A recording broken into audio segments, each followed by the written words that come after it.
방송에서 제공하는 투자 정보는 투자 판단에 대한 조언입니다. 방송에서 제공하는 주식의 가치, 가격 상승 및 가격 하락에 대해서는 방송사에서 보장하지 않습니다.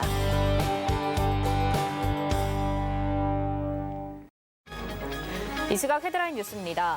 영국 제약사 아스트라제네카가 자살 코로나19 백신이 최근 확산하고 있는 변종 바이러스 예방에도 효과가 있을 것이라고 밝혔습니다. 백신을 접종한 표면의 돌기, 즉 스파이크 단백질의 항체가 달라붙어 바이러스가 체내에 침입하지 못하게 되는 형식입니다. 내년도 전국 표준지 공시지가가 10.37% 오를 전망입니다. 수도 이전 문제로 부동산 시장이 과열된 세종시 표준지는 12.38% 오르는 가운데 서울은 11.41% 상승하는 것으로 나타났습니다. 올해 국내 증시가 역대 최고가 랠리를 이어가며 4대 그룹의 시가총액 또한 새 역사를 썼습니다. 4대 그룹의 시가총액이 사상 처음으로 1,000조 원을 돌파하며 국내 증시의 거침없는 상승세를 이끌었습니다.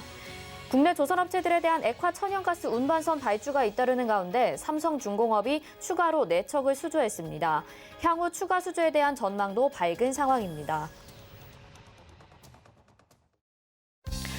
네, 시청자 여러분 안녕하십니까? 오늘장 내일장 출발합니다. 한수정입니다. 우리 시장이 어제부터 좀 변덕을 부리는 것 같습니다. 오늘 장 초반에는 낙폭 깊어서 걱정을 했었는데 다시 오후장 들어서 힘을 내주고 있습니다. 오늘 무엇보다 대형주들의 강세가 이어지고 있는데요. 이 중에서도 LG전자와 세계 3위의 자동차 부품업체 마그나가 전기차 합작 법인을 설립하겠다라고 발표를 했죠. 이에 따라 LG전자와 LG전자 우선주가 강한 상승세 상한가 기록하면서 그동안 오랜 횡보를 버텨왔던 개인 투자자분들의 환호가 이어지고 있습니다. 시장은 변종 코로나와 그리고 코로나19 확진자 수에 대해서 브레이크를 걸었다가도 이렇게 좀 움직이는 상황 보여주고 있는 것 같은데요. 미래 산업에 대한 기대감으로 움직이고 있는 지금 시장 여러분 함께 점검해 보시기 바랍니다. 023153-2611 또는 2612번으로 전화 주시거나 100원의 정보 이용료 부과되는 샵 0082로 문자 보내주시면 이어서 종목 상담도 가능합니다. 또 금일 본 방송에서 제공해드리는 정보는 투자 판단에 대한 조언일 뿐 해당 종목의 가치와 수익률 보장해드리지 않는다는 점 참고하시기 바랍니다. 자, 그러면요 오늘 장에 어떤 이슈들 있는지 알아보도록 하겠습니다. 펠리즈 투자인 리서치 김민수 대표 연결돼 있습니다. 안녕하세요. 네, 안녕하십니까. 네, 얼마 전까지만 해도 강세 흐름 이어지다가 이제 중소형주들로 조금씩 눈을 돌리게 되는 시점인 것 같습니다.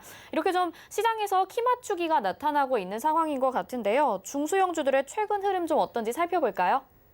네, 일단 시장이 어제 그리고 오늘 아침까지 이제 조정을 좀 받다가 다시 반응이 나오고 있는 상황들인데 기존의 여러 가지 동향을 보게 되면 일단 11월 달이죠.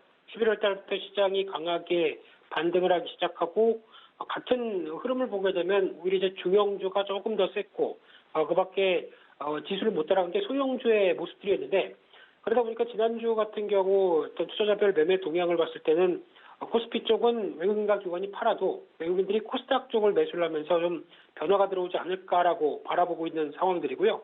게다가 또 12월 셋째 주에 어떤 순매매 동향을 보게 되면은 이제 코스닥 쪽에서 외국인과 기관 쪽을 봤을 때 외국인 같은 경우 일단 여전히 바이오 쪽에 무게가 좀 실린다고 하더라도 특히 에코프로비엠이나 첨보, SK 머터리얼즈 이런 종목을 지난주부터 꾸준히 샀었고요. 또 기관은 조금 더 다양하게 소부장 관련된 종목에 좀 더 집중하고 있습니다. 그래서 동진세미캠부터 솔브레인, 반도체 관련된 쪽에 SFA까지 또 EMF 테크놀로지도 있죠. 이런 종목들을 기관들은 매수를 해가면서 또 삼강 MNT나 PI 첨단 소재 같은 또 친환경 쪽 그리고 폴더블 관련된 쪽 이쪽도 같이 매수를 한다는 관점 쪽에서 이 소부장 쪽을 계속 중소형주 쪽에서는 기관들이 관심이 높다 이런 쪽으로 바라보고 있고요. 그러다 보니까 이제 시장에서 이제 주도하는 섹터는 분명히 다들 알고 계실 겁니다. 반도체를 비롯해서 또 친환경 관련된 부분과 함께 또 하나 이제 중요한 2차 전지에 이어지고 있는 화학 쪽이죠. 이쪽이 시장을 분명히 주도하고 있는 모습들이 나오다 보니까 그러면은 전방 업황과 함께 해당 메이커들이 실적이 좋아진다라고 하게 되면 그에 영향을 끼치는 중소형주, 특히 소부장 관련주들은 당연히 낙수효과 함께 기대감이 커지는 게 아니냐라고 바라볼 수 있는 상황들이고요. 그에 따라서 이제 밸류체인과 관련된 종목들 계속 주목하는 게 중소형주를 바라보는 가장 좋은 전략이라고 생각되고 있는데요. 그리고 그런 흐름들 쪽에서 가장 먼저 반도체 관련된 동향들을 살펴보게 되면 일단 반도체 쪽 최근 들어서 D램 현물 가격도 반등하기 시작하면서 기대감이 높아지고 있고요. 그리고 이제 D램 같은 경우는 이제 올해 하반기부터 이제 내년까지 흐름을 봤을 때 가격적으로는 약 한 3분기 정도까지는 꾸준하게 강세를 이어갈 것이다. 관점 쪽에서 기대감이 살짝 높아지고 있고요. 상대적으로 낸드 관련된 쪽은 아직 그렇게 크게 변화는 없다고 하더라도 어떤 상승 각도가 D램만큼은 안 한다고 하더라도 꾸준하게 강세를 보이면서 메모리 반도체에 대한 전반적인 분위기는 괜찮을 것이다 라고 바라보고 있는데요. 그런 흐름이 나오다 보니까 아무래도 이제 내년에 국내 어떤 메이커들은 그래도 좀 최근에 나오고 있는 낸드 플래시나 그리고 또 비메모리 쪽에 투자를 계속할 것이다 라고 하게 되면 이와 관련된 관련주들은 계속 시장에서 주목을 할 필요가 있겠다라고 바라보고 있고요. 특히 대표적으로 낸드 플래시 관련된 수혜를 볼 수 있는 PSK, 원익 QNC, 원익 IPS 이런 종목들이 계속 부각을 받고 있는 가운데 테크윙이나 후성까지도 최근 들어서 관심을 좀 높여야 될, 그리고 또 내년에 실적 분위기 좋아질 가능성에 무게를 둬야 될 것 같고요. 또 이제 비메모리 관련된 쪽도 EUV가 계속 또 시장의 주된 화두로 떠오르는 만큼 그에 관련된 SNS텍이나 FST 관심 있게 볼 필요가 있다고 보여지고 있는데요. 그와 함께 또 2차 전지 관련된 소부장 종목들 또 관심 있게 볼 필요가 있겠죠. 그래서 지금 NCM이라고 하는 쪽에서 NCMA, 즉 알루미늄이 첨가되고 하이니켈이 비중이 더 늘어나면서 좀 더 안정성과 효율이 높아지는 쪽으로 이제 내년부터 바뀔 수 있겠다라고 하게 되면 그런 흐름들과 함께 또 이 전고체 배터리는 또 그 다음 얘기다 보니까 아직은 이쪽에 대해서 계속 대세로 남을 수 있겠다라고 바라보고 있는데요. 그러다 보니까 이제 배터리 그 2차 전지 관련된 쪽에서 가장 큰 화두는 제조사 입장으로 봤을 때 전기차를 만들 때 가격에 대한 부담이 있다라고 하게 되면 배터리 가격을 낮춰야 될 것 같고요. 게다가 효율은 더 높여야 된다라고 하다 보니까 더 높은 기술력을 요구를 하는데 그러다 보니까 가장 또 주목할 수 있는 게 어떻게 보면 첨가제가 또 중요한 역할을 하겠다라는 관점 쪽에서 이 주행 거리를 늘리고 이제 고속 충전이 가능하고 수명을 늘릴 수 있겠다라고 하는 쪽으로 봤을 때는 이 탄소 나노튜브 관련된 CNT 도전제가 부각을 받을 가능성이 높다고 봐야 될 것 같고요. 그리고 이제 나노 신소재에 대한 기대감이 높아지고 있는 가운데 또 고속 충전을 위해서 음극재 관련된 첨가 물질인 대주전자재료나 나노 신소재에서 하는 부분들 그리고 또 한솔 케미칼이 또 이어지는 부분들 계속 주목을 해야 될 것 같고요.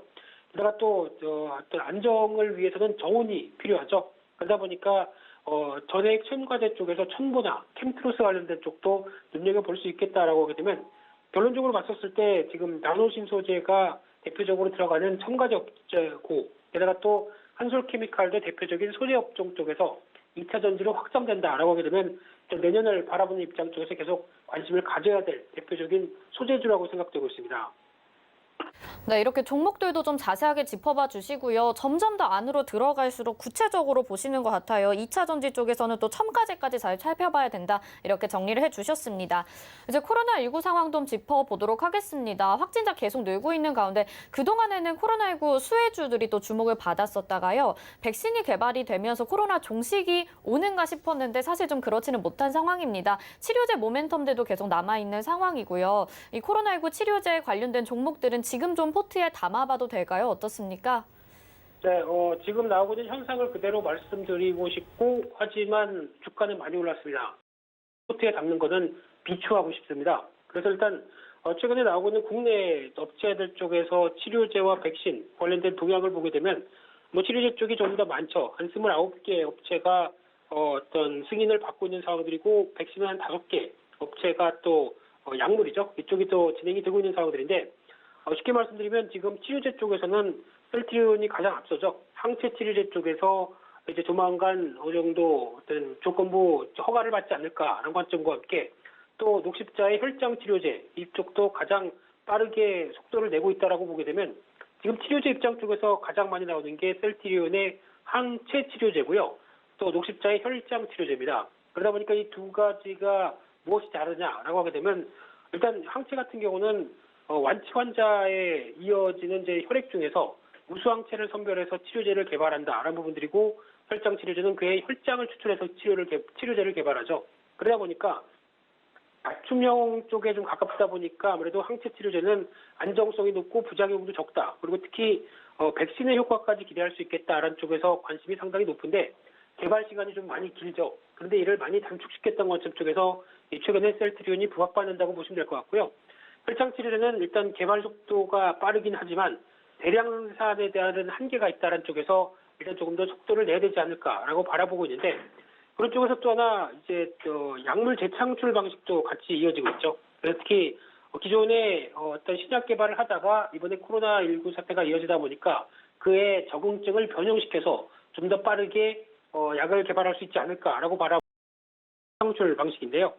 그래서 치료제 관련돼서는 아직도 지금 시장에서 많이 나오는 회사가 말씀드렸던 셀트리온 이외에 유틸렉스나 지도믹트리, 카이도스메드, 젠백스 이런 회사가 있다고 하더라도 젠백스만 일단 전임상 과정이고 나머지는 아직 그렇게 크게 부각을 못 받는다라고 하게 되면 갈 길이 좀 멀다고 봐야 될 것 같고요.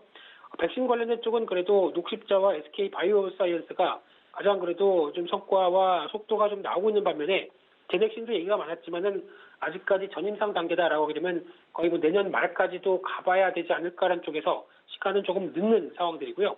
그 밖에 이제 보리형 바이오파마, 스마젠 이런 쪽도 얘기가 나오고 있지만 아직까지는 어떤 의미 있는 임상에 들어가는 건 조금 아니다라고 보여지고 있는데 그러다 보니까 이제 기존 약물의 재창출 관련된 쪽도 지금 시장에서 가장 또 얘기가 많이 나오고 있죠. 그래서 기존의 주사형에서 이 경구용으로 변형해서 어떤 대응한다라고 하게 되면 일단 좀 쉽게 백신을 어떤 치료제를 얻을 수 있겠다라는 관점들이 상당히 높아지고 있는 상황들인데 다 아시는 것처럼 그래도 이제 삼상 쪽에 들어가 있는 회사가 일양약품의 슈펙트가 가장 러시아 쪽에서 임상 실험을 하다 보니까 조금 더 성과가 나오는 게 아니냐라는 쪽에서 흐름이 나오고는 있지만은 일단 임상 이상 관련돼서 실험자를 모집하는 게 가장 어렵다고 합니다. 그와 함께 또 이제 개발 성과나 그 약물 생산에 대한 준비까지 생각하게 되면은 일단 무조건 어떤 허들을 통과했다고 해서 바로 상용화가 눈앞에 드는 건 아니라고 봐야 되겠죠. 그런 쪽에서 봤었을 때 관련주들의 동향을 한번 본다라고 하게 되면 일단 지금 셀트리온부터 녹십자, 제넥신 대표적인 치료제와 백신 관련된 회사들의 흐름을 보게 되면 올해 예상 순이익이 셀트리온 녹십자 같은 경우 실적은 좋아질 것 같습니다. 상당히 좋아지는데 일단 문제는 주가가 많이 올랐죠. 녹십자 같은 경우는 올해만 200%, 셀트리온도 100% 오른 상태 쪽에서 지금 PR은 의미가 없다고 하더라도 이 정도 수준까지 50배, 80배는 기본이구나라고 보게 되면은 일단 주가에 대한 많이 오른 감도 생각을 하셔야 될 것 같고요. 게다가 또 이제 약물 재창출 관련된 대웅제약이나 신통제약. 일단 대웅제약은 최근에 어떤 메디톡스와의 여러 가지 소송 때문에 비용이 많이 들어갔죠. 그러다 보니까 실적도 부진한데 주가는 그보다는 더 많이 올랐다는 관점으로 보게 되면 상당히 부담에 차이는 건 현실이다라고 봐야 될 것 같고요. 그러다 보니까 일단 전반적인 투자 전략적으로는 치료제 백신 관련된 쪽은 일단 개별적인 종목 쪽의 성격 쪽으로 대응하면서 치고 빠지는 게 제일 좋겠다라고 말씀드리고 싶은데 뉴스가 나오면 일단 뜹니다. 하지만 떴다가도 어떤 일정이나 상용화 시간까지 고려한다라고 하게 되면 아무래도 어떤 한 번 뜬 부분을 오히려 추격 매수하는 기회를 삼는 건 바람직하지 않다고 봐야 될 것 같고요. 이 기대감이 좀 반영되는 측면 쪽으로 초점을 맞추게 되면 아무래도 어떤 오른 주가에 대해서 너무 긍정적으로 대응할 가능성은 좀 없다라고 봐야 될 것 같고요. 그러다 보니까 무엇보다 이 개발 약품에 대한 수익성도 얘기를 해봐야 될 문제입니다. 특히 대표적인 셀트리온 같은 경우도 정부의 좀 많은 지원을 받은 상황이다 보니까 공공재 성격인 만큼 약값을 비싸게 받지 못하는 상황이 나오겠죠. 그러면은 생각보다 그렇게 수익성이 높지 않을 수도 있다는 점도 생각을 해야 될 것 같고요. 그러다 보니까 이제 여러 가지 기사나 뉴스를 통해서 어느 정도 레버업이 되는 흐름들만큼 지금 시점 쪽에서 어떤 공격적으로 대응하는 전략들은 바람직하지 않다고 봐야 될 것 같고요. 오히려 지금은 많이 오른 주가를 염두한다라고 하게 되면 적정선에서 한번 빠져나오고 비중을 축소하자라는 관점 쪽으로 대응하는 게 가장 좋겠다 이렇게 말씀드리고 싶습니다. 네, 정리를 해보자면 일단 지금 포트에 담는 건 비추라고 말씀을 해주셨습니다. 그리고 이게 실질적으로 또 상용화가 되기까지 기간도 굉장히 중요할 것 같다라는 생각이 드네요. 오늘 말씀 여기까지 듣도록 하겠습니다. 고맙습니다. 네, 감사합니다. 네, 지금까지 펠리투자 리서치 김민수 대표와 함께 오늘장 이슈부터 전략까지 살펴봤고요. 이어서는 객장 상황 알아보도록 하겠습니다. 유한타증권 메가센터 분당점 백인범 과장 연결돼 있습니다. 안녕하세요. 네, 안녕하십니까? 네, 어제부터 시장이 좀 왔다 갔다 하는 것 같은데요. 현재 객장 상황 어떤지 살펴볼까요? 네, 오늘 시장 외국인이 다시금 좀 양시장에서 매수세를 좀 보여주고 있는 가운데 일단 외국인 같은 경우 코스피 시장에서는 오전 시장 NC소프트, 카카오, 삼성전기 등으로의 매수세가 눈에 띄는 모습이었고요. 코스닥 시장 같은 경우에는 셀트리온 제약, KMW, 헬릭스미스 등으로의 매수세가 특징적이었습니다. 기관 같은 경우에는 오늘 거래소에서 좀 매수를 주도하면서 시장을 이끌고 있는 모습인데 코스피 시장에서는 삼성전자, 그리고 LG전자, 카카오 등으로의 매수세가 특징적인 모습이었습니다. 일단 코스닥 시장에서는 매도세로 대응하고 있는 모습인데 올릭스, 유바이오로직스에 대한 매수세가 특징적인 모습이었다라고 정리해 볼 수가 있겠습니다. 네, 그렇다면 오늘 시장을 한마디로 정리해보면 어떻게 볼 수 있을까요? 네, 일단 오늘 시장 역시나 한마디로 정리하기는 어렵지만 가상화폐 관련주는 앞으로도 꾸준한 관심은 필요하다라는 점으로 정해봤습니다. 일단 오늘 오전 시장 특히 주 이슈는 애플의 자율주행차 관련한 테마와 이 가상화폐 관련 테마가 있었는데요. 일단 오후 들어서 이 LG전자 관련한 LG그룹주들의 강세는 이미 좀 많이들 들어보셨었기 때문에 이 비트코인, 가상화폐 관련주들에 대한 강세, 특히 오전 시장에서의 강세를 관심 있게 지켜보시면 좋겠다 말씀드리겠습니다. 일단 오늘 시장 반등 등과 더불어서 좀 오전 강했던 모습, 반등세가 다시 한번 약해진 모습이긴 하지만 꾸준히 관심은 필요해 볼 만한 이런 테마다라고 보시면 좋을 것 같고요. 잘 아시다시피 이 비트코인 가격이 2만 달러를 좀 돌파한 이후에 좀 이 가격대 계속 유지하면서 상승 추이가 유지가 되고 있다라는 점. 그리고 또 잘 아시겠지만 2달 전에죠. 바로 페이팔이 비트코인을 거래하고 결제하는 것도 허용했다라는 점도 기억해 보시면 좋을 것 같습니다. 이 세계 최대 결제 기업인 이 페이팔의 이러한 허용 소식, 파급력 확대가 기대가 되고 있는 모습인데 물론 페이팔 가맹점 2,600만 개에 달하는 점 등과 더불어서 이러한 페이팔의 거래 허용 소식 등과 더불어서 하반기 월가라든가 기관 투자자들, 큰 손들의 투자 유입이 되면서 이 비트코인의 시세 상승을 부추기고 있다라는 점. 그렇다면 과거 이 비트코인의 상승기를 주도했던 것이 개인 자금이었다라고 했을 때는 최근의 상승을 주도하는 건 이런 기관 등의 큰손 자금 등의 유입 등이 기대감을 불러일으키고 있다라는 점에서 관심을 기울여 보시면 좋을 것 같고요. 일단 가상화폐 관련해서 아직도 회의적이었던 이런 주류 투자자들에게 이러한 큰손 투자자들의 이런 유입 등은 긍정적인 시그널을 주는 모습으로 해석을 해볼 수가 있을 것 같습니다. 일단 이러한 기대감 등이 유입되면서 우리 시장 내에서의 관련주, 우리기술투자, H놈인베스트, 비덴트 등의 강세가 초반 눈에 띄었던 모습이었다라고 정리해 볼 수가 있겠습니다. 네, 가상화폐 관련주 잘 살펴보자 이렇게 정리해 주셨고요. 이제 내일 크리스마스 이브입니다. 그리고 3일 동안의 연휴가 주어지기 때문에 내일장도 좀 중요하게 느껴질 것 같아요. 내일장 어떻게 전망하시나요? 네, 일단 연휴와 배당 기준일 그리고 양도소득세 관련 기준일 등이 겹치면서 오늘 시장은 그래도 조금은 무난한 모습이긴 하지만 당분간은 보수적인 대응으로 바라보시는 것이 좋지 않을까라고 생각을 하고 있고요. 일단 28일까지 대주주 양도 관련이라든가 여러 배당락이라든가 배당 기준일 등을 감안했을 때는 다음 주 월요일까지는 일단은 보수적인 스탠스로 대응을 하시면 좋지 않을까 생각을 하고 있습니다. 일단 개별 종목 장세 오늘도 이루어지고 있는 모습이긴 하지만 개별 종목 장세 이슈 측면, 모멘텀 측면 등도 중요하지만 그 외 기준에서 본다면 수급 요인도 좀 참고를 해보시면 좋을 것 같은데요.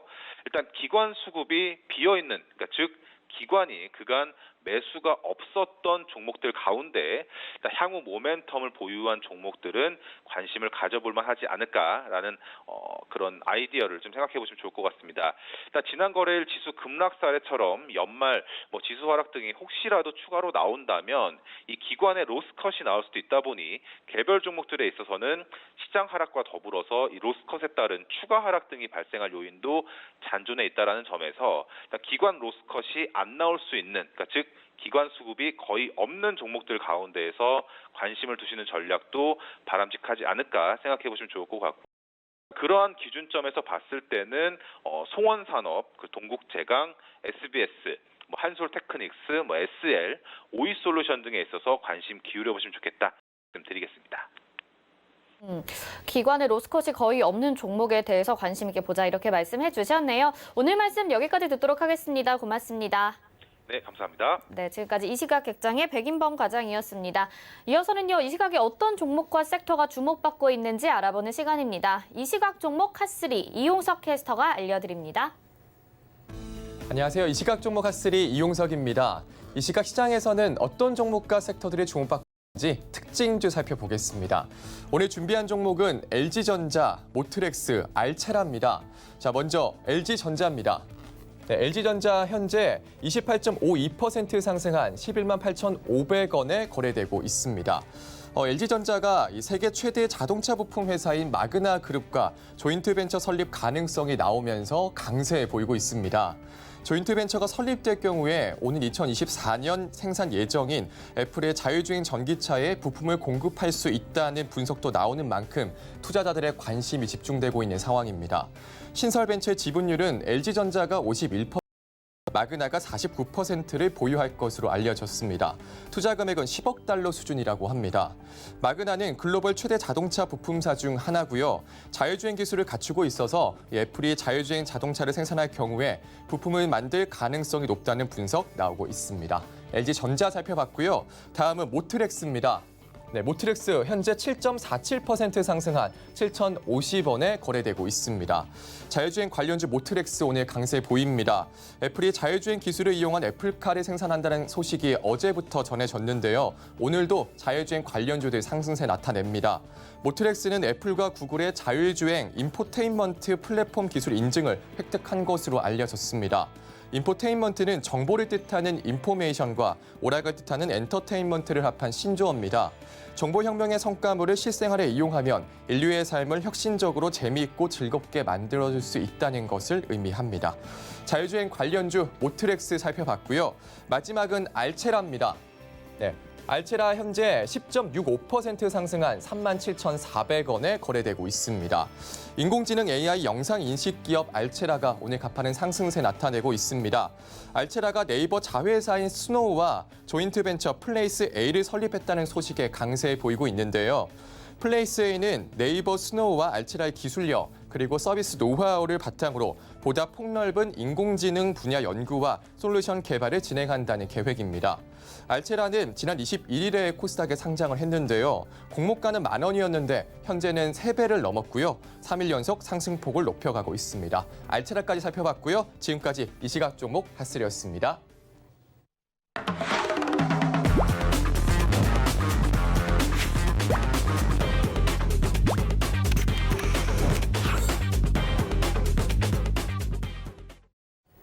네, 오랜 시간 동안 세계 경제를 지배해온 월가에서 10여 년간 몸담았던 브라이언 대표와 함께하는 시간입니다. 월가의 늑대 브라이언 대표 전화 연결돼 있습니다. 안녕하세요. 네, 안녕하세요. 네, 대표님, 우리가 이제 지금까지 얘기했던 것들을 조금 더 구체적으로 살펴보는 시간 오늘 가져보려고 합니다. 이제 정부가 재정 지출을 확대해서 경기를 부양하기 위한 정책이 이제 양적 완화죠. 양적 완화라고 하는데 이게 시장에 긍정적인 측면만 주는 건 아닌 것 같아요. 분명히 시장에 영향을 미치기 마련. 부정적인 요인들도 많이 있다고 합니다. 어떤 우려들이 야기가 되는지 그 부분 좀 구체적으로 짚어볼까요? 네, 시장은 계속 긍정적이었지만 그 시장 밑에 경제는 완전히 지금 잘 안 돌아가고 있죠. 지금 재무장관을 될 제넷 옐런, 그러니까 바이든 애드미니스트레이션 밑에 이제 제넷 옐런이 들어오잖아요. 이분이 옛날에 중앙은행 체어맨이었고, 그런데 이 QE1, QE2, QE3, QE4 이건 돈 인쇄하는 거를 말해준데. 이것을 제넷 옐런 항상 이렇게 했어요. 저는 항상 이 low income 아니면 middle income 분들한테 지역 사회의 그 실업 피해를 우려했기 때문에 나는 경제학자가 됐고 그분들을 집중적으로 난 도울 거다. 근데 QE1, QE2, QE3는 누가 다 어떤 센트럴뱅크 밑에서 다 진행됐냐면 벤 버냉키 그리고 그다음에 제넷 옐런 이제는 제롬 파우잖아요. 그분들이 이거 찍어낸 돈들은 오히려 경제 모든 그냥 경제가 생장되는 역할을 못하고 그 90%에 있는 자산을, 그러니까 부의 의존이죠. 10%에 갖다 주는 거죠. 그러니까 부자들은 더 부자가 되고, 결론은 쉽게 얘기하면 가난한 사람들은 더 가난해지고, 그래서 지금 이 통화 정책, 재정 정책, 정책 조정, 그러니까 Q1, Q2, Q3, economic prosperity, 경제를 너무 이렇게 업시킨 게 아니라 오히려 이거는 그냥 부자들만 도와줬다. 이 증거들은 특별히 이 차트를 보시면 나와요. 이 차트는 2009년부터 1월 1일부터 왼쪽 그 세 번째 이미지를 보면 2009년 1월부터 11월 말까지 주식시장은 약간 연간 약 21% 그리고 한 234% 상승했어요. 그러니까 2009년부터 2020까지 이렇게 크게 상승할 때 경제 성장률도 비례적으로 높아야 되는데, 그러나 지금 36조 달러가 넘는 4대 대형 중앙은행이 이 양적 완화 프로그램 이후 누적 실질 경제 성장률은 21.24. 그러니까 그 밑을 거기 옆을 보면 그 GDP 성장이 되게 조금해요. 그 주식 생존율이 주식이 올라간 것보다 훨씬 GDP는 안 올라갔죠. 그리고 그 다음에 밑에서는 Fed balance sheet이랑 주식시장 생존인데, 주식시장이 뭐 244% 올라갔지만 Fed balance sheet 돈 푸는 거는 한 440% 올라갔다. 그래서 이게 무슨 말이냐면 Fed는 계속 돈을 풀어서 월스트리트 부자들은 도와주지만 이렇게 저소득분들은 지금 더 지금 불쌍하게 살고 있다, 그 말을 하는 거죠. 네, 그렇게 지금 이 그래프를 보면서 말씀을 해주신 게 증시가 올라가긴 하지만 GDP는 그만큼 따라가주지 않고 있는 상황인 거죠. 돈을 더 푼다고 해서 그게 실질적인 경기에 좋은 흐름으로 가주지 않고 오히려 부자들은 더 부자로 만들고 저소득층은 계속해서 그런 가난을 유지하게 되는 상황이 된다라고 정리를 해보면 될 것 같습니다. 이제 뭐 다른 이야기를 좀 해볼게요. 이런 상황에도 불구하고 이게 지금 실물 경제와 증시의 격차가 벌어지고 있는 상황인 거잖아요. 그런데도 이런 주가 상승론을 믿고 계속해서 따라가는 사람들도 많이 있는 것 같습니다. 이런 급등세 일시적인 착시라고 봐야 되는 게 맞는 건가요? 100%죠. 지금 그 다음 한 네 번째 이미지를 보시면 이거는 2,000명의 미국인들을 대상으로 설문조사를 했는데 얼마나 지금 미국 사람들이 고통을 입고 있냐면 여기서 이 코로나 사태가 벌어진 다음에 그 2,000명의 47%가 자기의 대유행 이후 그 비상저축이 바닥이 났다. 그리고 67%는 충분한 비상저축이 없다. 그게 후회가 된다.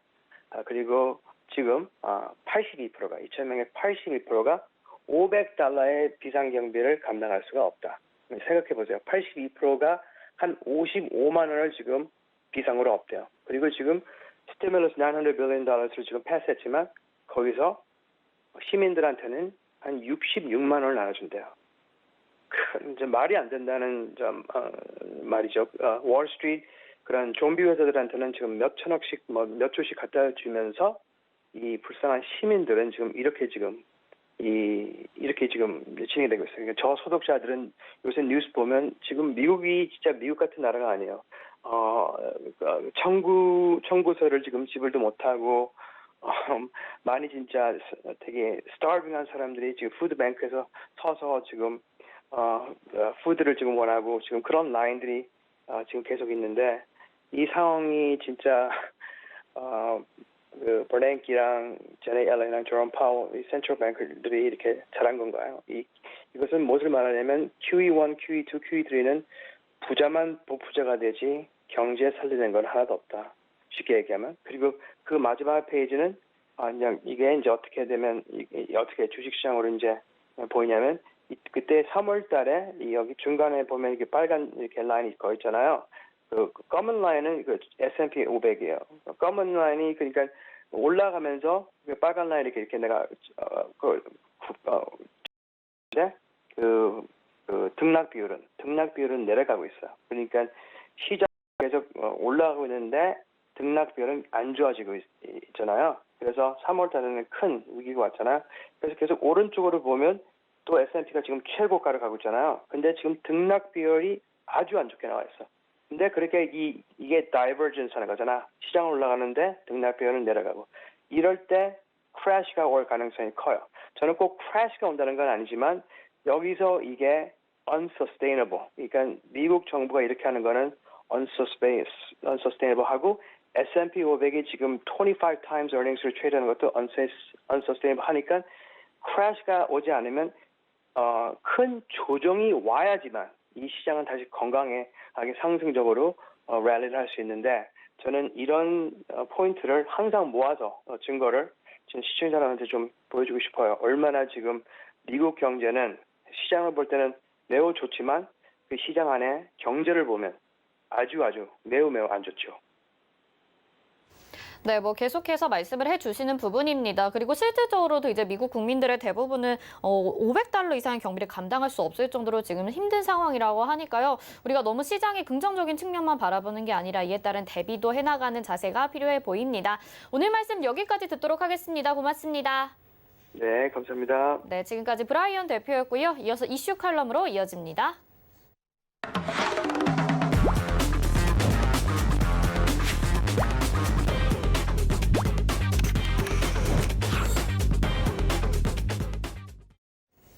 네, 이슈 칼럼입니다. 오늘은 SPM의 김영진 대표와 함께합니다. 안녕하세요. 안녕하십니까? 네. 대표님, 뭐 계속해서 우리 증시 잘 갈 거라고 이제 대표님께서는 말씀을 해주고 계시는데요. 지금은 약간 브레이크가 걸린 것 같은 느낌을 받을 때가 종종 있습니다. 이런 조정은 어쨌든 단기간에는 나타날 수 있다고 계속 말씀을 해주셨었잖아요. 이번 주 그리고 연말까지 이런 조정 국면 계속 나타날 것으로 보시나요? 어떻습니까?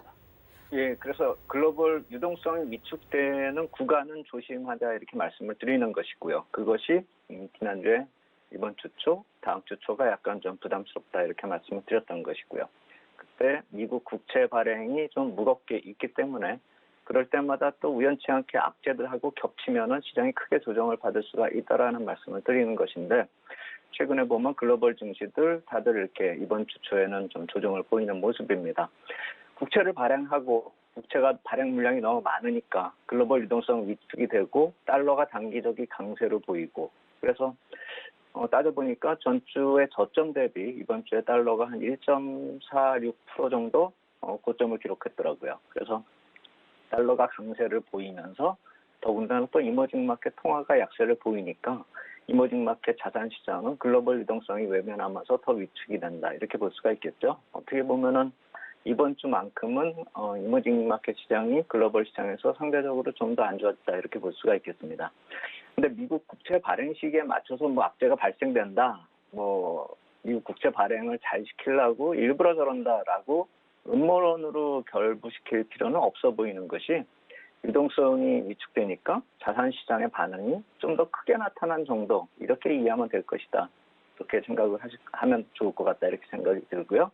그래서 제가 표로 한번 이번 주 초에 나타났었던 흐름을 비교해가지고 좀 말씀을 드리려고 표를 만들었는데 붉은색 박스권으로 표시한 게 위에가 다우지수고 아래가 미국 국채 선물입니다. 그래서 빨간색 표시를 한 게 월요일의 모습인데 20년물 국채가 210억 달러 발행이 되는 그런 좀 빡빡한 흐름이고 이 20년물 국채가 올해부터 발행이 재개됐기 때문에 미국 재무부가 상당히 신경을 쓰고 있는 그 수익률과 가격에 상당히 신경을 쓰고 있는 그런 채권이죠. 종목이죠. 그래서 그 흐름이 오히려 이제 극단적으로 유동성이 위축이 되는 흐름이 나타났기 때문에 제가 이걸 캡처해서 가져왔는데 아주 특징적이죠. 위에 다우지수가 쭉 빠지면 국채 가격이 쭉 올라왔다가 다시 지수가 상승하면 국채 쭉 빠지는 모습.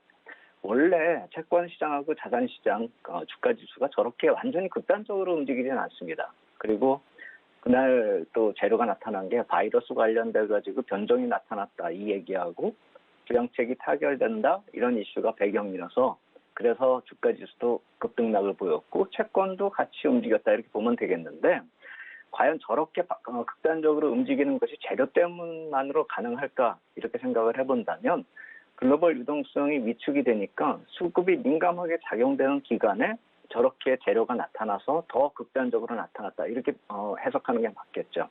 주가 채권 가격이 저 빨간 박스권 이외 구간에서 보면은 그다지 그렇게 반대의 흐름을 나타내는 그런 모습은 아니기 때문에 더더욱 그렇고요. 그래서 수급이 크리티컬하게 작용하는 분위기가 저표에서 그대로 나타나고 있다. 이렇게 보시면 되겠고, 유동성이 그만큼 빡빡해서 어느 한쪽으로 자금이 쏠리면 나머지는 위축될 수밖에 없었던 기간이었다.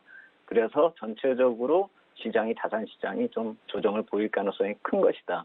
그래서 그것이 지나가면 다시 완화가 되면서 원위치가 되고 하는 그런 모습이 나타난다는 것이죠. 그래서 어제 오후부터는 약간 좀 모습이 좀 긍정적으로 변한 것이고, 그동안은 위축됐었던 이머징 마켓이 어제까지의 발행 일정이 마무리되니까 다시 원위치가 되는 것이 오늘 나타나고 있다. 이렇게 해석을 하시면 되겠죠. 그래서 오늘 이후로 좀 긍정적으로 다시 볼 수가 있겠지만, 지난주에 말씀을 드렸듯이 다음 주에 2년물부터 7년물까지 규모가 이번 주보다 좀 더 큽니다. 그렇기 때문에 조정이 또 나타날 수 있기 때문에 뭐 오늘 상승한다고 그래서 시장을 막 쫓아갈 그런 상황은 아니다. 이렇게 말씀을 드리겠고, 다만 그것이 전체적인 시장이 하향하는 그런 하락의 시작이 아니라 그냥 지나가는 흐름이라는 점. 그래서 조정이 나타나면 그 이후에 나타날 수 있는 정상적인 모습을 어떻게 대응할지, 그래서 그 조정을 어떻게 활용할지를 고민해야 될 것이다. 다음 주 초에도 한번 볼 필요가 있겠다. 이렇게 말씀을 드리겠습니다. 네, 이렇게 수급이 좀 민감하게 작용을 하다 보니까 증시에도 영향을 미쳤다 말씀을 해주셨고요. 경제지표 둔화도 시장에 중요한 영향을 미치는 요인 중에 하나일 것 같습니다. 그런데 국채 발행이 끝나도 이런 부분들이 시장에 영향을 분명히 줄 것 같은데 앞으로 어떻게 될 거라고 보시나요?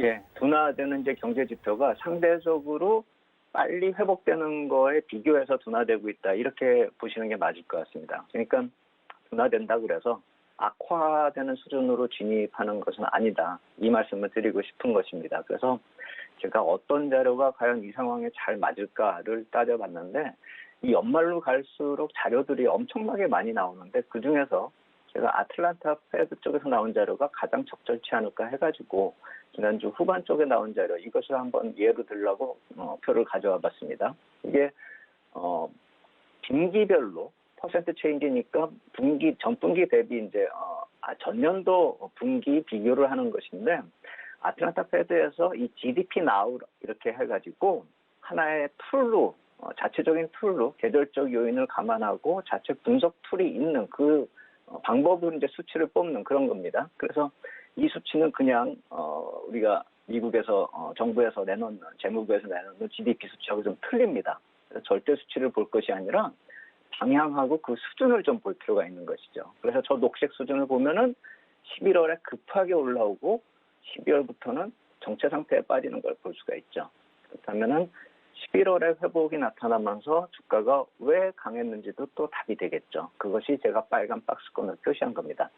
그런가 하면은 아래쪽에 이 푸른색 선은 한 10개 기관, 10개, 상위 10개하고 하위 10개의 민간 리서치 자료를 평균치 내놓은 수치거든요. 그렇다라고 본다면은 그 수치들은 사실 변동이 거의 없습니다. 10월 달부터 계속 쭉 옆으로 가고 있는 것인데, 이 패드 쪽에서 뽑은 수치가 저렇게 좀 실질적으로 시장 상황을 반영하고 있다라고 본다면은 현재 상황은 패드의 전망이 민간 연구소보다는 더 정확하다, 이렇게 볼 수가 있는 것이고, 시장의 방향을 놓고 봤을 때 후행적으로 평가해 볼 때 그렇다라는 것이죠. 물론 그 후행적인 평가가 향후에도 맞을지는 모르겠지만 아직까지는 맞기 때문에 향후에도 패드의 전망을 더 중요하게 봐야 된다는 것이죠. 민간 쪽 리서치보다는요. 그렇기 때문에 제가 계속 누누이 말씀을 드린 것은 민간 리서치 쪽에서 나오는 자료는 계속 부정적인 자료가 나오고 있지만 시장 흐름하고는 계속 반대로 가고 있다는 점을 놓치면 안 된다는 것이죠.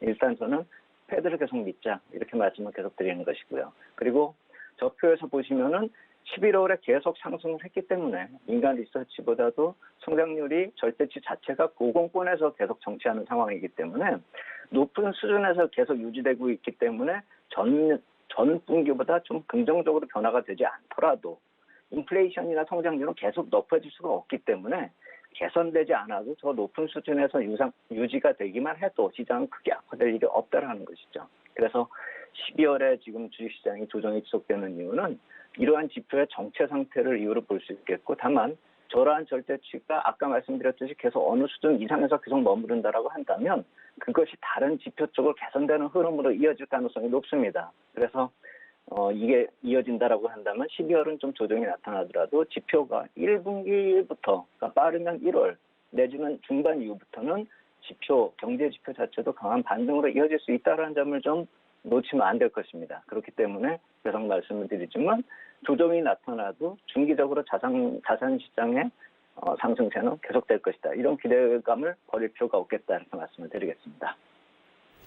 계속해서 단기적으로는 조정 가능성이 있지만 중장기적으로 봤을 때는 어쨌든 페드의 전망을 믿어보는 것이 좋겠다 이렇게 말씀을 해주셨고요. 이제 그래도 시장이 이제 조정 국면에 접어들면 개인 투자자분들은 종목별로 좀 대응을 해봐야 될 것 같습니다. 개별 종목에 대한 투자 전략 어떻게 세우는 게 좋을까요? 네, 그래서 12월에 계속 이렇게 개별 종목들이 수익률이 좋으니까 지금 개별 종목에 대한 전략이 상당히 강세를 띠고 있다 이렇게 볼 수가 있겠는데, 저는 그다지 이 중소형주 강세에 대해서 긍정적으로 보기는 힘들다 이렇게 생각이 되고, 포트 비중을 조절하는 정도로 대응할 필요가 있지 않을까, 그러니까 약간 좀 늘려주는 정도, 그 정도가 필요하지 않을까 이렇게 생각이 되고, 그것이 전체 장세가 아니라 틈새 장세의 성격이다 이 말씀을 드리는 것입니다.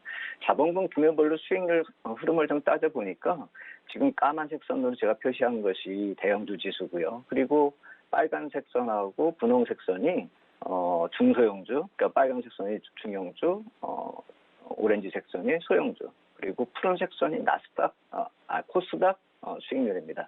그래서 보시면 어느 정도 12월 14일 이후부터는 지금 중소형주나 코스닥 시장이 상당히 강세를 보였다라는 점을 알 수가 있는데, 그것이 어느 정도 이격이 쭉 벌어진 다음부터는 다시 시장이 전체적으로 조정을 보이면서 급등락으로 이어질 가능성이 높다라는 점 투에서 나타나고 있고, 그렇게 하락세로 접어든다라고 한다면 단기적일지라도 중소형주 시세가 상당히 급하게 빠진다라는 점, 거의 한 달 오른 것을 거의 다 빼고 있는 것이죠. 그래서 중소형주 시세가 화려하긴 한데 상당 부분 실현하기 어려운 수익이 될 가능성이 많다라는 점을 놓치면 안 된다 이렇게 말씀을 드리겠고, 저는 계속 말씀을 드리는 것이 대형주 위주의, 특히나 업종 대표주 위주의 주도 업종하고, 그것을 또 투자하기 위해서는 ETF 전략이 좀 활용할 필요가 있겠다 이렇게 생각이 드는데, 이제는 레버리지 ETF가 활용될 만한 구간에 들어왔다 이렇게 생각이 됩니다. 왜냐하면 12월은 조정을 계속 보이는 그런 구간이었기 때문에 사실 레버리지를 계속 장기 투자한다라는 것은 좀 불리한 구간이 있기 때문에,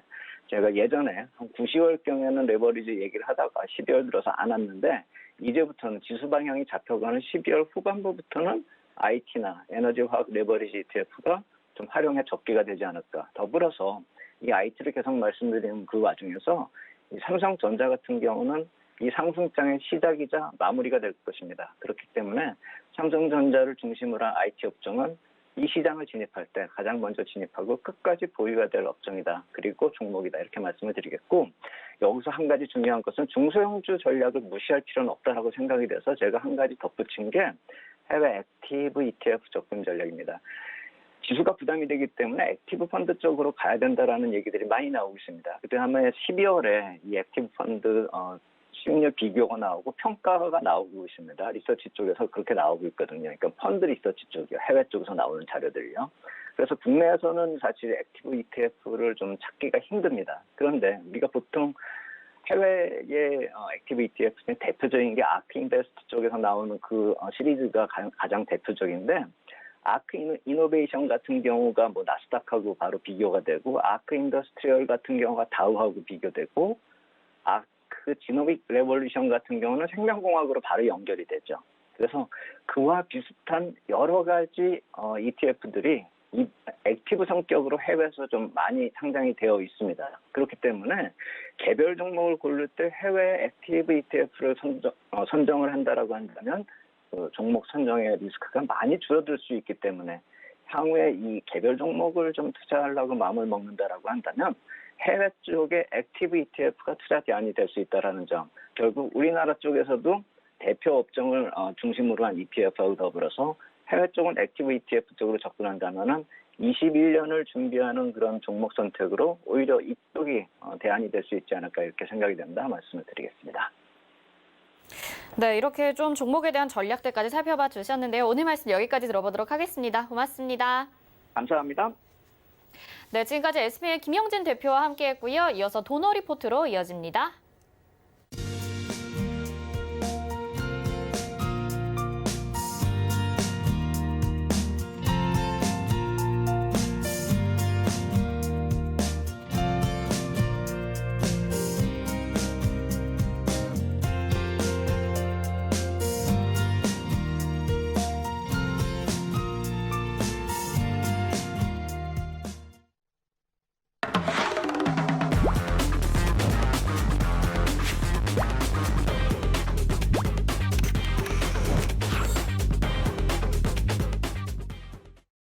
네, 도너 리포트 시간입니다. 오늘은 이 노래를 먼저 부르고 시작을 해봐야 될 것 같아요. Don't worry, be happy.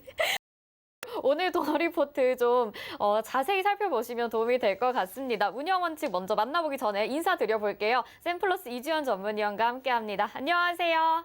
네, 안녕하세요. 네, 위원님, 제가 오늘 위원님이 제시해주신 종목들이 너무 좋아서 이렇게 좀 노래로 시작을 해봤는데 어색했던 것 같아요. 그래도 축하드립니다. 네, 감사합니다. 네, 운영 원칙 먼저 만나보고 오겠습니다. 네, 도너 리포트 운영 원칙입니다. 일주일에 2종목만 공개 변경합니다. 종목 공개 요일은 매주 월요일 그리고 게릴라성으로 한 요일에 공개가 되죠. 종목 공개 시에는 방송에서 2종목을 먼저 소개해드리고요. 그중에서 편입될 종목 한 가지는 방송 후에 3시에 서울경제TV 오늘장 내일장 노란톡방에서 공개해드립니다. 노란톡 검색창에 서울경제TV 오늘장 내일장 이렇게 검색하시고 입장하시면 받아보실 수 있습니다. 네, 오늘 누적 수익률과 또 현재 포트까지 좀 자세히 살펴보시면 도움 될 것 같은데요. 화면으로 만나보시죠. 네, 도너 리포트 총 누적 수익률은 224.8%입니다. 유비케어부터 동아화성까지 8% 이상의 수익률, 13%까지 기록했고요. 다음은 국제약품부터 휴마시스까지도 7% 이상의 수익률, 프로텍이 14% 기록하고 나왔습니다. 다음 첼시스, 유니온, 레몬 유나이티드, 제약, 오텍까지도 모두 17%, 18%의 목표가 달성하고 나온 종목들 확인하실 수 있고요. 동일고무벨트와 KEC, 진원생명과학, 써니전자가 2번 목표가 달성하고 나왔었죠. S맥이 9.2%, 진양산업, 서현탄메탈 각각 7% 목표가 달성하고 나왔습니다. 다음은 IA가 15%, 우리기술투자 7% 수익률 내고 나왔고요. 영화금속이 22.7%, 비덴트 10%, MS오토텍 15% 이렇게 목표가 달성하고 나왔습니다. 비교적 최근의 종목들이죠. 15.7% IQ가 기록을 했고요. KCTC는 2.2% 수익 내고 포트 제외됐고요. 한동화선도 10% 가까운 수익률 달성을 했고요. 써니전자 한 번 더 들어갔지만 10% 가까웠습니다. 다음 보시겠습니다. 한창재지가 이제 손절가 터치하면서 0.8%로 약손실 내고 나왔습니다만 지금 현재 포트 오늘 보시기 바랍니다. 삼화알미늄이 상한가 기록을 했습니다. 이에 따라서 목표가 한 번 더 수정이 됐고요. NEW도 2.4% 오늘 급등 나오면서 수익 내주고 있습니다. 벽산과 메디포스트 약간 손실이 있는데 이 부분에 또 AS 짚어봐야 되겠죠. 네, 그동안 오래 기다렸던 삼화알미늄이 오늘 상한가 기록을 하면서 또 목표가를 수정을 해주셨거든요. 위원님 하나씩 좀 자세히 들어볼까요? 네, 일단 상한가 간 종목이 하나가 있고 오늘 뭐 메디포스트 같은 경우는 굉장히 크게 이제 부러졌는데요. 메디포스트는 손절가를 제가 굉장히 좀 러프하게 잡았어요. 33,900원이었는데 요거를 이제 제가 추천을 이제 포트폴리오에 넣으면서 18일 금요일이었는데 음봉에서 이제 봤던 종목이 이제 굉장히 많이 올라 버렸었죠. 그리고 다음 날 뭐 한 12% 정도 시세가 나왔었는데 오늘 뉴스가 나왔습니다. LG화학의 이제 메디포스트가 기존에 뭐 하고 있던 플랫폼 기술을 뭐 이전하는 그런 계약을 하면서 지금 계약 금액이라든지 마일스톤이 얼마짜리인지는 얘기가 나오지 않았지만 그 뉴스가 뜨면서 지금 단기 급등했다가 바로 급락이 나오는 그런 모습을 연출을 하고 있는데요. 저는 이 종목 지금 굉장히 매수하기에 좋은 가격대라는 생각이 들고 자리라는 생각이 듭니다. 기존에 이런 이제 플랫폼 바이오 쪽으로 플랫폼 사업을 하는 회사들 같은 경우에 뭐 알테오젠이라든지 이렇게 주가가 굉장히 크게 올라간 걸 여러분들 알 수 있는데 메디포스트가 이제 LG 화학에 뭐 독점적으로 단독 공급하고 뭐 다른 곳에는 못 팔고 이런 게 아니라 또 이 기술을 다른 또 제약이나 바이오 업체들에게 제공을 할 수 있는 부분이 열려 있는 부분이라서 저는 이제 굉장히 호재로 생각을 하고요. 특히 지금 주가가 이제 빠진 부분은 더 호재다라는 생각이 듭니다. 싸게 살 수 있는 기회라고 생각을 하시면 좋을 것 같고 분할로 조정이 나올 때마다 매수 관점으로 한번 접근을 해보신다면 괜찮을 거다라는 생각이 드니까 한번 접근을 해보시기 바랍니다. 자, 그리고 NEW인데요. 뭐 지금 이 종목도 역시 이제 포트폴리오에 추천을 하고 나서 장 마감 때 이제 종가 기준으로 항상 드렸는데 좀 많이 올라 버렸었어요. 그런데 요번에 눌림 잘 받았고요. 그리고 지금 다시 한번 더 상승 흐름을 이어가고 있습니다. 보시게 되면 상승 트렌드를 이렇게 만들어 놓은 상황이기 때문에 이 트렌드대로 주가 지속적으로 상승할 것 같고 제가 생각하고 있는 목표가까지 무난하게 가는 그런 흐름이 이어질 거다라는 생각이 듭니다. 내년에는 이쪽 그 컨텐츠 관련 종목들, 컨텐츠 관련 섹터들, 게임이나 드라마, 영화를 만드는 쪽이 굉장히 잘 될 거라고 생각을 하고 있는데요. 그러니까 주가가 많이 올라갈 거다 이런 생각을 하고 있는데 이미 지금 뭐 스튜디오 드래곤이라든지 에이스토리라든지 주가 크게 오른 것들이 있죠. 그래서 이 관련 섹터 내에서의 종목들 순환매 돌면서 꾸준하게 상승하는 흐름들이 만들어질 것 같으니까 한번 참고해 보시고요. 자, 그리고 벽산입니다. 홍정욱 관련주로 이야기를 드렸고 어제 오늘 시장이 좀 안 좋으면서 조정이 꽤나 나왔는데요. 지금 21선 부분에서 이제 지지를 좀 받는 그런 흐름을 보여주고 있고 오늘 장중에 반등 흐름도 오전에 좀 괜찮게 나왔었는데 지금 21선에서 이제 저점을 좀 잡아가는 그런 흐름을 보여주고 있습니다. 아무래도 우리나라 지금 코스닥 특히 시총 상위 종목들 시젠이라든지 알테오젠이 지금 좋지 않은 상황이기 때문에 그런 부분에서 중소형주들이 좀 영향을 받는 것 같고요. 물론 뭐 코스피도 거의 흐름은 마찬가지인 것 같아요. 벽산은 뭐 코스피 종목이기 때문에 크게 뭐 제약주들이 부러지는 거에 있어서의 영향은 좀 덜 받지 않을까라는 생각이 들고요. 그리고 정치 테마이기 때문에 결국은 상승하는 흐름이 이어질 거다라는 생각으로 저점 매수 관점으로 여러분들 평단보다 낮다면 접근을 그렇게 해보시는 게 좋겠다라고 말씀드리겠습니다. 자, 그리고 마지막으로 사마알미늄인데요. 사마알미늄을 제가 며칠 전부터 설명드리면서 이날 이야기를 드렸죠. 16일 수요일입니다. 이날 도노 리포트 진행하면서 이야기를 드렸고 매매 시그널에서도 제가 얘기를 드렸죠.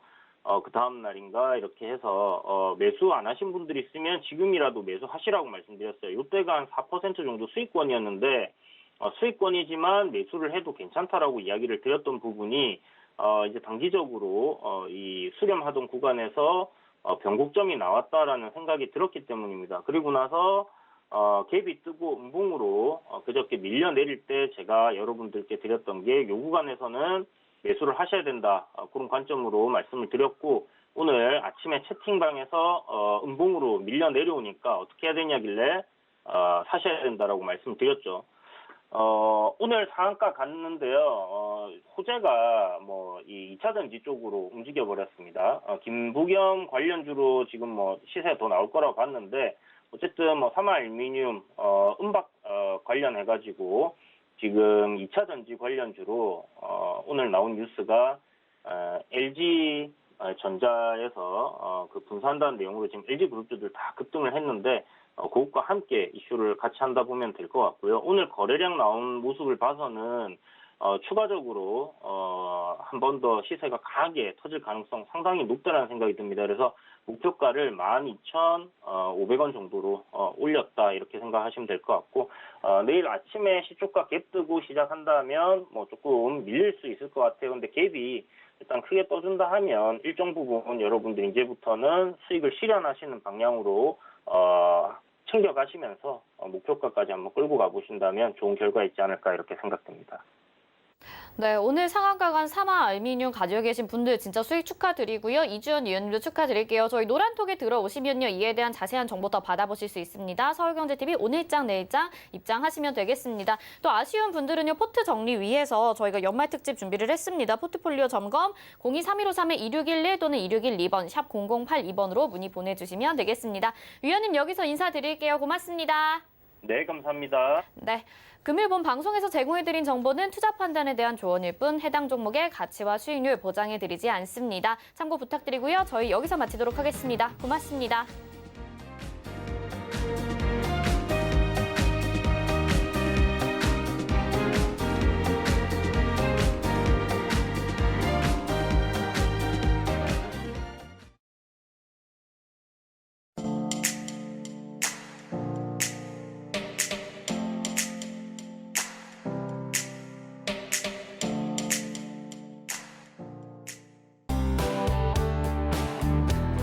본 방송에서 제공하는 투자 정보는 투자 판단에 대한 조언입니다. 방송에서 제공하는 주식의 가치, 가격 상승 및 가격 하락에 대해서는 방송사에서 보장하지 않습니다.